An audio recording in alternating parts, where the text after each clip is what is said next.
Testemunhos para a Igreja, volume 9. Conselho aos pastores. Sanatório, Califórnia, 3 de novembro de 1901. Há um obreiro de grande experiência na cidade de Nova York. Quando penso na situação de Nova York, sinto um grande peso sobre o coração. De noite, os assuntos me foram apresentados sob a seguinte luz: Nova York deve ser trabalhada. Haverá abertura naquelas partes da cidade em que não existem igrejas, e ali a verdade encontrará lugar. Há uma vasta obra a ser feita para proclamar a verdade para este tempo aos que se acham mortos em ofensas e pecados. As mensagens mais surpreendentes serão proclamadas por homens designados por Deus, mensagens capazes de advertir o povo para o despertar. E apesar de alguns ficarem irritados pela advertência e manifestarem a reação de resistir à luz e à evidência, devemos concluir daí que estamos apresentando a mensagem de prova para este tempo. Serão comunicadas mensagens não usuais. Os juízos de Deus estão para cair sobre a terra. Ao mesmo tempo que é necessário estabelecer missões nas cidades, onde colportores, obreiros bíblicos e missionários médicos práticos sejam preparados para entrar em contato com certas classes. Precisamos ter também nessas cidades evangelistas consagrados, por cujo intermédio seja possível apresentar uma mensagem de forma tão decidida que sacudamos os ouvintes. Trazei o povo cego, que tem olhos, e os surdos que têm ouvidos. Todas as nações se congreguem, e os povos se reúnam.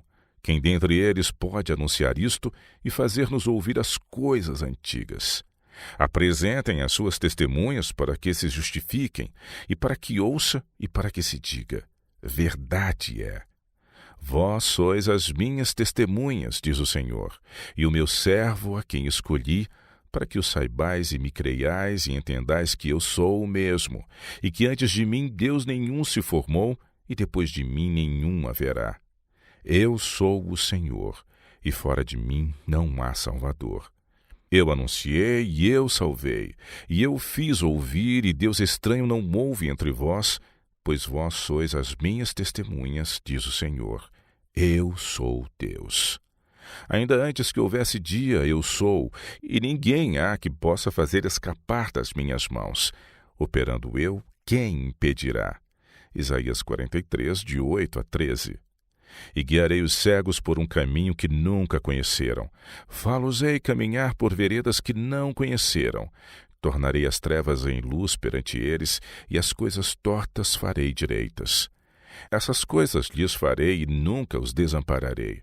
Tornarão atrás e confundir-se-ão de vergonha os que confiam em imagens de escultura e dizem às imagens de fundição: vós sois nossos deuses. Surdos ouvi, vós cegos olhai, para que possais ver. Quem é cego, senão o meu servo, ou surdo como o meu mensageiro a quem envio? E quem é cego como o galardoado, e cego como o servo do Senhor? Tu vês muitas coisas, mas não as guardas. Ainda que tenha os ouvidos abertos, nada ouve. O Senhor se agradava dele por amor da sua justiça. Engrandeceu-o pela lei e o fez glorioso. Isaías 42, versos 16 a 21. A obra esboçada nessas passagens é a que se encontra diante de nós. Os termos meu servo, Israel, servo do Senhor, aplica-se a cada um que o Senhor escolheu e indicou para a realização de um certo trabalho. Ele os torna ministros da sua vontade, embora alguns dos escolhidos possam ser ignorantes a respeito da mesma, tal qual era Nabucodonosor. Deus atuará por aqueles dentre seu povo que se submeterem à obra do Espírito Santo. Ele compromete sua glória em favor do sucesso do Messias e de seu reino. Assim diz Deus, o Senhor, que criou os céus e os estendeu, e formou a terra e a tudo quanto produz, que dá respiração ao povo que nela está e o espírito aos que andam nela. Eu, o Senhor, te chamei em justiça, e te tomarei pela mão e te guardarei, e te darei por conserto do povo e para a luz dos gentios, para abrir os olhos dos cegos, para tirar da prisão os presos e do cárcere os que jazem em trevas. Isaías 42, de 5 a 7. Quem há entre vós que ouça isso? Que atenda e ouça o que há de ser depois. Isaías 42, 23. O povo de Deus, que possui luz e conhecimento, não tem levado avante os elevados e santos propósitos de Deus. Não tem avançado de vitória em vitória, acrescentando novos territórios, erguendo o estandarte nas cidades e seus subúrbios. Grande cegueira espiritual tem sido demonstrada por aqueles sobre os quais está incidindo a enorme luz do Senhor, mas que não têm avançado para uma luz ainda maior e cada vez maior. Os nervos e músculos espirituais dos membros da igreja não têm sido estimulados para fazer avançar a obra. Devem eles ser levados a entender que os ministros não podem efetivar sua salvação, pelo fato de os estarem rodeando.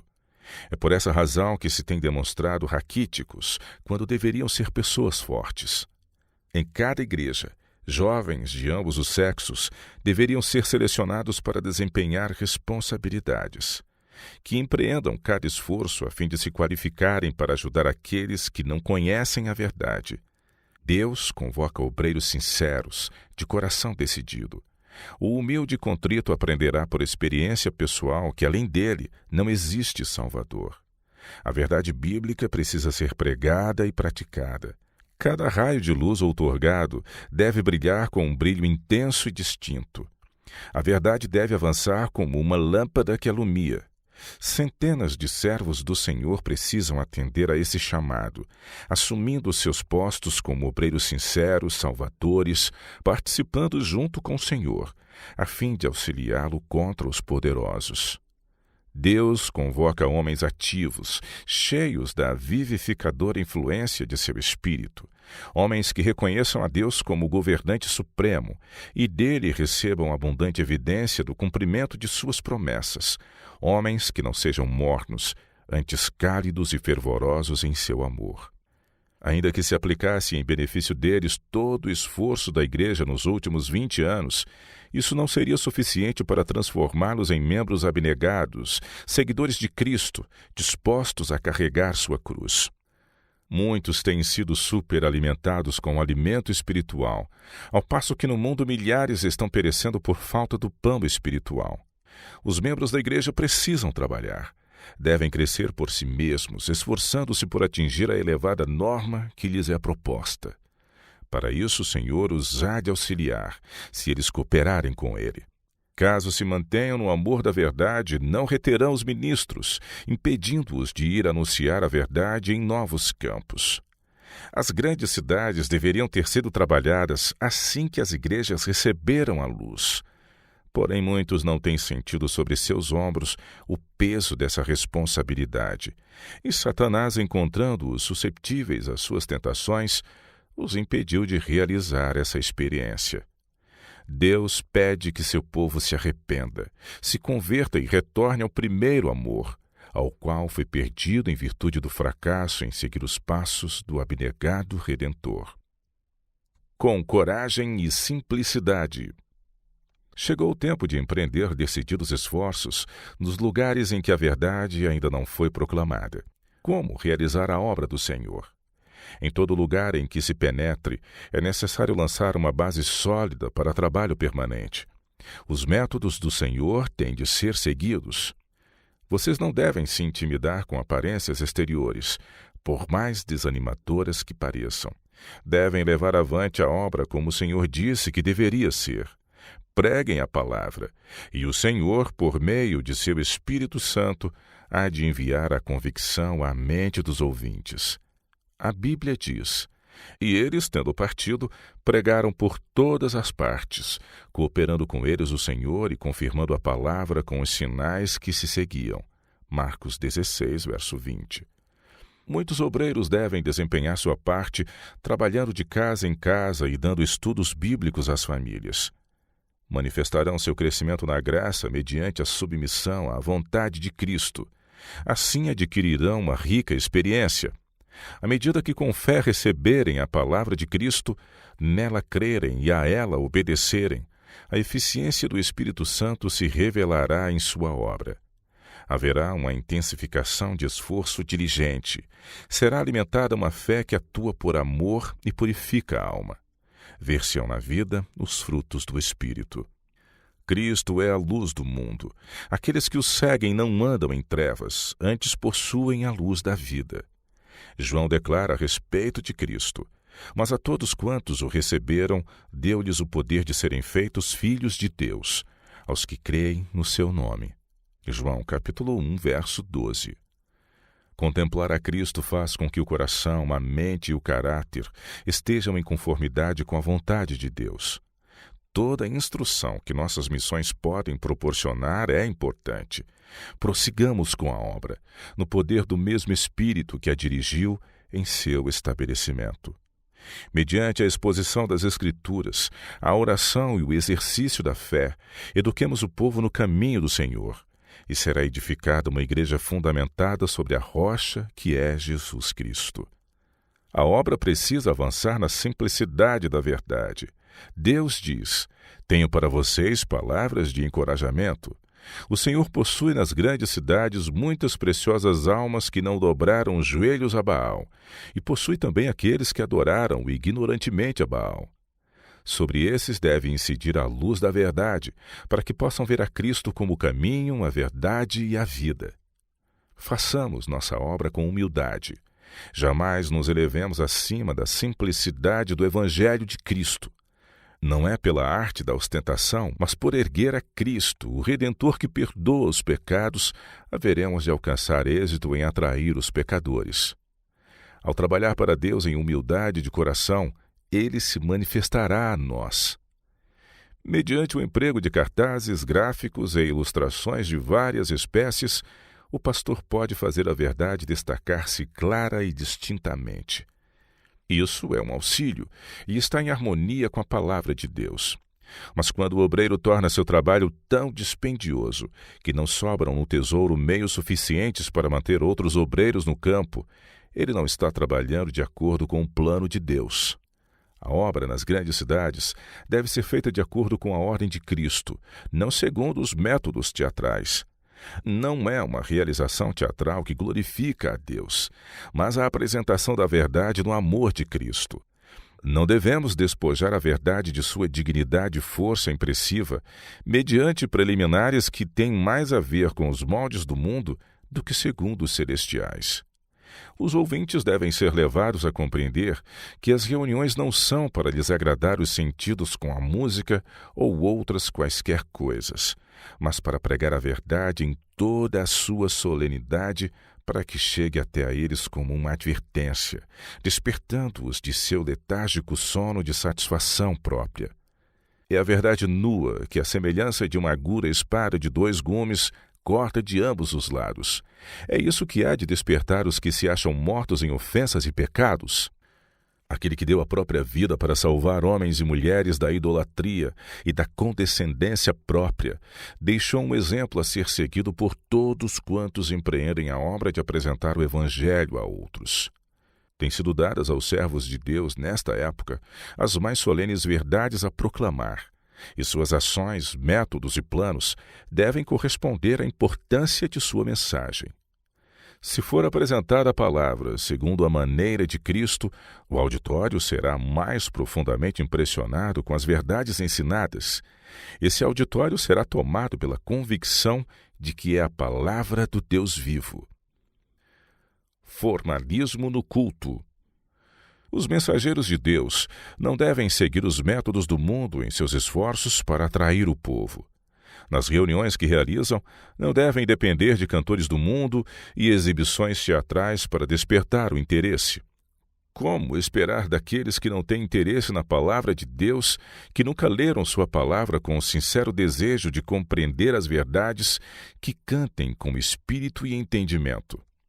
Como pode seu coração achar-se em harmonia com as palavras do sagrado hino? Como pode o coro celestial tomar parte numa música apenas formal? Assim como é difícil relacionar todos os males de uma adoração apenas formal, não há palavras para descrever as profundas bênçãos do louvor genuíno. Quando os seres humanos cantam com o espírito e o entendimento, os músicos celestiais entram na harmonia e se unem ao cântico de ação de graças. Aquele que nos concedeu todos os dons que nos habilitam a ser coobreiros de Deus, espera que seus servos cultivem a voz de modo que possam falar e cantar de maneira compreensível a todos. Não é o cantar forte que é necessário, mas a entonação clara, a pronúncia correta e a expressão vocal distinta. Que todos dediquem tempo para cultivar a voz, de maneira que o louvor a Deus seja entoado em tons claros e suaves, sem estridências que ofendam o ouvido. A habilidade de cantar é um dom de Deus, seja ela usada para a sua glória. Escolha-se um grupo de pessoas para tomar parte dos momentos de louvor, e seja este acompanhado por instrumentos de música habilmente tocados. Não nos devemos opor ao uso de instrumentos musicais em nossa obra. Essa parte da adoração deve ser cuidadosamente dirigida, pois é o louvor a Deus através do cântico. Nem sempre o canto deve ser feito apenas por alguns. Permita-se, o quanto possível, que toda a congregação dele participe. Unidade na diversidade. Em nossos esforços em favor das multidões que habitam nas cidades, devemos realizar um trabalho completo. A obra em tais centros é maior do que um único homem seja capaz de realizar com êxito. Deus tem maneiras várias de atuar e possui obreiros diversos aos quais confia diferentes dons. Um obreiro pode ser bom orador, outro bom escritor, outro ainda pode possuir o dom da oração sincera, fervorosa, outro de cantar, e ainda outro a capacidade de expor com clareza a palavra de Deus. E cada um desses dons se deve tornar uma força em favor de Deus, pois ele age por meio do obreiro. A um dá o Senhor a palavra da sabedoria, a outro conhecimentos, a outro fé. Todos, porém, devem trabalhar sob a mesma orientação, isto é, tendo a Cristo como cabeça. A diversidade de dons conduz à diversidade de realizações, mas é o mesmo Deus que opera tudo em todos. 1 Coríntios 12, verso 6. O Senhor deseja que seus escolhidos servos aprendam a se unir num esforço harmônico. Talvez pareça a alguns que o contraste entre seus dons e os de seus coobreiros é demasiado grande para permitir que se unam em esforço assim harmônico.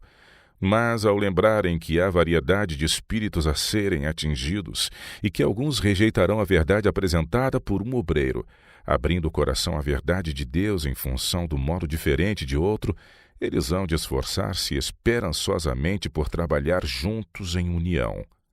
Seus talentos, conquanto diversos, podem se achar todos sob a direção do mesmo Espírito. Em toda palavra e ação manifestar-se-ão bondade e amor, e ao ocupar cada obreiro fielmente o lugar que lhe é designado, a oração de Cristo em favor da unidade de seus seguidores será atendida, e o mundo conhecerá que são seus discípulos. Os obreiros de Deus devem se unir uns aos outros com amorável simpatia e confiança. Aquele que diz ou faz qualquer coisa que tenda a separar os membros da Igreja de Cristo está anulando os desígnios de Deus. Disputas e dissensões na Igreja, o nutrir suspeitas e incredulidade é desonroso para Cristo. Deus deseja que seus servos cultivem a afeição cristã uns pelos outros. A verdadeira religião liga os corações, não somente com Cristo, mas uns aos outros na mais terna união. Quando soubermos o que significa estar assim unidos com Cristo e com nossos irmãos, uma fragrante, benéfica influência acompanhará nossas obras aonde quer que formos. Os obreiros nas cidades grandes devem desempenhar diversas atividades, fazendo todo o esforço para produzir os melhores resultados. Cumpre-lhes falar com fé e agir de maneira a impressionar o povo. Não devem limitar a obra às suas ideias particulares. Isso tem ocorrido muito entre nós como um povo e tem servido para diminuir o êxito da obra. Lembremo-nos de que o Senhor tem diferentes maneiras de atuar, que Ele tem diferentes obreiros a quem confia os mais diversos dons. Devemos perceber o seu propósito em enviar certos homens a determinados lugares. Muito em breve será ouvida a voz de misericórdia. um pouquinho mais, e será apresentado o gracioso convite: se alguém tem sede, que venha a mim e beba. João 7,37. Deus envia sua mensagem de advertência às cidades em toda a parte. Os mensageiros por ele enviados devem agir de modo tão harmonioso que todos consigam perceber que esses mensageiros aprenderam de Jesus. Na humildade de Cristo. Nenhuma criatura humana deve ligar outras a si como se as devesse dominar, dizendo-lhes que façam isto, proibindo que façam aquilo, comandando, ditando, agindo como um oficial para com um batalhão de soldados. Assim procediam os sacerdotes e príncipes no tempo de Cristo, mas não é correto. Depois de a verdade impressionar o coração e homens e mulheres aceitarem seus ensinos, devem ser tratados como propriedade de Cristo e não do homem. Se o espírito das pessoas ficar ligado ao seu, você faz com que se desconectem da fonte de sua sabedoria e suficiência. Eles têm de confiar inteiramente em Deus, e somente assim poderão crescer na graça. Por maior que seja a compreensão de um homem quanto à sabedoria e conhecimento, a menos que seja ensinado pelo Espírito Santo, é profundamente ignorante das coisas espirituais. Precisa compreender o perigo em que se encontra, bem como sua ineficiência, e confiar completamente naquele que é o único capaz de proteger os salvos que a ele se entregam, capaz de lhes comunicar o seu espírito e enchê-los de desinteressado amor para com os outros, habilitando-os assim a dar testemunho de que Deus enviou ao mundo seu Filho para salvar os pecadores. Os que estão verdadeiramente convertidos hão de avançar juntos, em unidade cristã. Não haja divisão na Igreja de Deus, nada de imprudente autoridade sobre os que aceitam a verdade. Em tudo que se faça e diga, deve aparecer a mansidão de Cristo. Cristo é o fundamento da Igreja verdadeira. Temos a inalterável promessa de que sua presença e proteção serão sobre seus fiéis como os que andam em seu conselho. Cristo tem de ser o primeiro até o fim do tempo. Ele é a fonte da vida e da força, da justiça e da santidade. E ele é tudo isso para aqueles que tomam o seu jugo e aprendem dele a ser mansos e humildes. A alegria e dever de toda pregação é exaltar a Cristo perante o povo. Esse é o objetivo de toda a atividade cristã.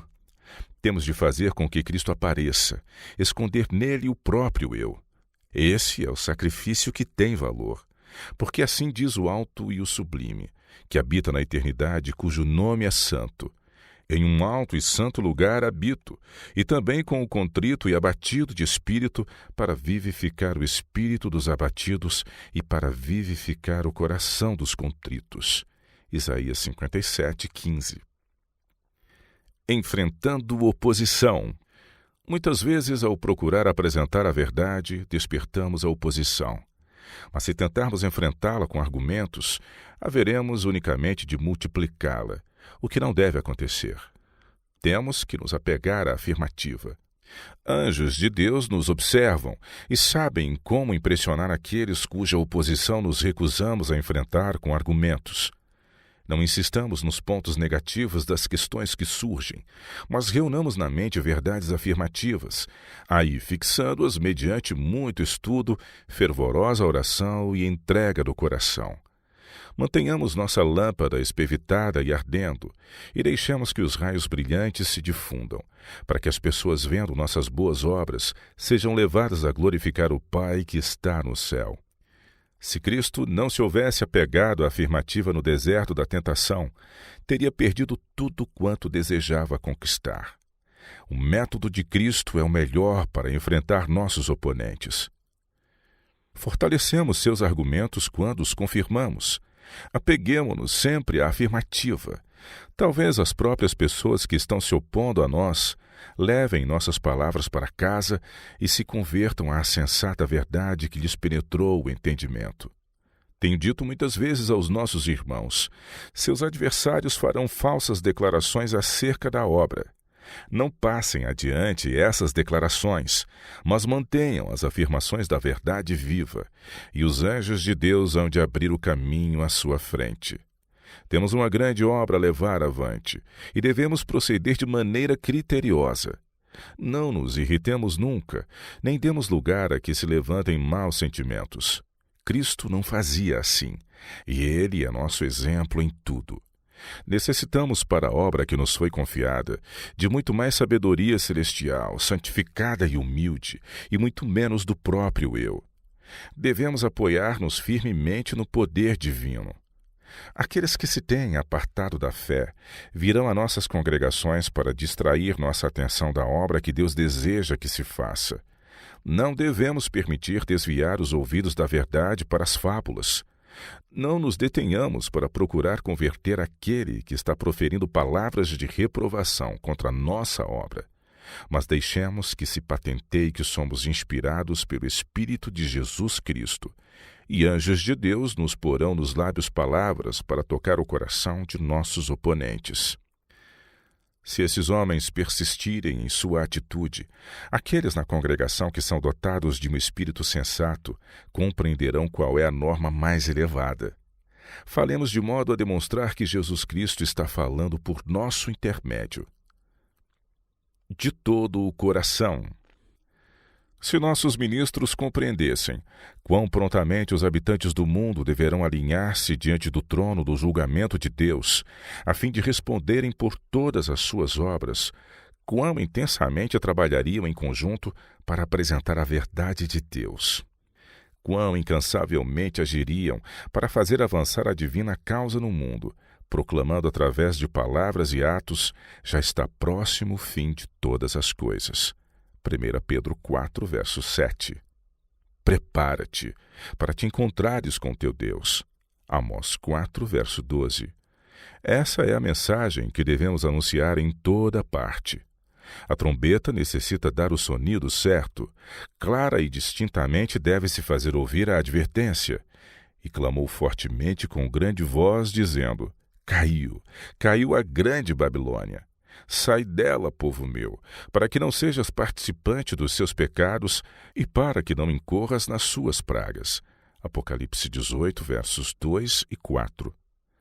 Estão por cumprir-se as palavras desse texto. Em breve virá a prova final a todos os habitantes da terra. Naquele tempo serão tomadas decisões imediatas. Os que se convenceram sob a apresentação da palavra se colocarão sob o ensanguentado estandarte do príncipe Emanuel. Verão e compreenderão como nunca antes que perderam muitas oportunidades de realizar o bem que deveriam haver praticado. Reconhecerão que não agiram com o zelo necessário no sentido de buscar e salvar os perdidos como se fosse para salvá-los do fogo. Os servos de Deus recebem a exortação: não sejais vagarosos no cuidado, sede fervorosos no espírito, servindo ao Senhor.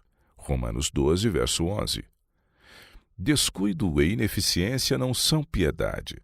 Quando reconhecermos que estamos trabalhando para Deus, teremos uma melhor intuição da santidade do serviço espiritual. Essa intuição introduzirá vida, vigilância e perseverante energia no desempenho de cada dever. A religião pura e incontaminada é algo intensamente prático. Coisa alguma senão a atividade intensa e de todo o coração será de valor para a salvação das pessoas. Cumpre-nos fazer de nossos deveres diários atos de devoção, crescendo constantemente em utilidade, pois passamos a ver nosso trabalho à luz da eternidade. Essa obra nos foi designada por nosso Pai Celestial. Cumpre-nos tornar a Bíblia e sair a advertir o mundo. Devemos ser as mãos auxiliadoras de Deus para salvar, condutos por onde dia a dia o seu amor flua para os que perecem. Apercebendo-se da grande obra de que tem o privilégio de participar, o obreiro vê sua vida enobrecida e santificada. Torna-se repleto da fé que atua por amor e purifica a vida. Coisa alguma é tediosa para aquele que se submete à vontade de Deus. Fazer algo como ao Senhor, Colossenses 3:23, é um pensamento que empresta encanto a qualquer obra que Deus nos confia. Toda a nossa atividade deve ser conduzida com base em estritos princípios religiosos. Que a sua sincera indagação seja: que posso fazer para agradar o Mestre? Visite lugares em que os crentes estejam necessitando de encorajamento e auxílio. A cada passo pergunte: é este o caminho do Senhor? Encontro-me em espírito, palavra e ação, em harmonia com a sua vontade? Se alguém trabalha para Deus com os olhos fitos em sua glória, a sua obra terá aprovação divina, e assim sua vida estará cumprindo os propósitos do Senhor. Ao estudar a palavra de Deus, penetre mais e mais fundo, abaixo da superfície. Lance mão pela fé do poder divino, sondando as profundezas da inspiração. Traga ao seu ministério o poder de Deus, relembrando que o Senhor o está amparando. Que o seu amor brilhe através de tudo o que você faz e diz. Que a verdade, a preciosa e simples verdade da palavra de Deus, brilhe em todo o seu fulgor. Humilhe-se diante de Deus. Cristo será sua eficiência. Ele o indicou como dirigente de seu rebanho, para alimentá-lo no devido tempo. Os obreiros de Cristo se encontram muito próximos de seu amorável coração. Ele almeja aperfeiçoar sua habitação mediante a perfeição de seus ministros. Cristo é o complacente e compassivo Redentor. Em seu poder sustentador, homens e mulheres tornam-se fortes para resistir ao mal. Ao considerar o pecado, este se mostra excessivamente maligno aos olhos do pecador convicto. Ele se espanta porque não foi a Cristo antes. Sente que suas faltas precisam ser vencidas e que seu apetite e paixões devem ser sujeitados à vontade de Deus, que ele precisa se tornar participante da natureza divina, vencendo a corrupção que domina o mundo. Havendo-se arrependido de suas transgressões contra a lei de Deus, ele procura ardentemente vencer o pecado. Busca revelar o poder da graça de Cristo e é posto em contato pessoal com o Salvador. Mantenha Cristo como o alvo constante de sua contemplação. Orando, crendo, recebendo as bênçãos de que necessita, aproxima-se cada vez mais da norma que Deus tem para ele. Novas virtudes são reveladas em seu caráter ao negar-se a si mesmo e exaltar a cruz, seguindo para onde Cristo o conduz. Ele ama o Senhor Jesus de todo o coração, e Cristo se torna sua sabedoria, justiça, santificação e redenção. Cristo é nosso exemplo, nossa inspiração, nossa muito excelente recompensa. Vós sois lavoura de Deus e edifício de Deus. 1 Coríntios 3, verso 9. Deus é o construtor mestre, mas o homem tem uma parte a desempenhar. Deve cooperar com Deus, porque nós somos cooperadores de Deus. 1 Coríntios 3, verso 9. Nunca esqueça as palavras, cooperadores de Deus. Operai a vossa salvação com temor e tremor, porque Deus é o que opera em vós tanto o querer como o efetuar, segundo a sua boa vontade. Filipenses 2, 12 e 13. A miraculosa atuação do poder da graça de Cristo é revelada na criação de um novo coração no homem, uma vida mais elevada, mais santo entusiasmo. Deus diz, e vos darei um coração novo. Ezequiel 36, verso 26. Não é isto a renovação do homem, o maior milagre que se poderia realizar? Que não pode fazer um instrumento humano que pela fé toma posse do divino poder. Lembre-se de que no trabalhar com Cristo, como o seu Salvador pessoal, repousa sua força e vitória. Essa parte todos precisam desempenhar. Cristo é o caminho, a verdade e a vida. Ele declara, sem mim nada podereis fazer. João 15, verso 5. Por sua vez, a pessoa arrependida e crente responde, posso todas as coisas naquele que me fortalece. Filipenses 4, 13.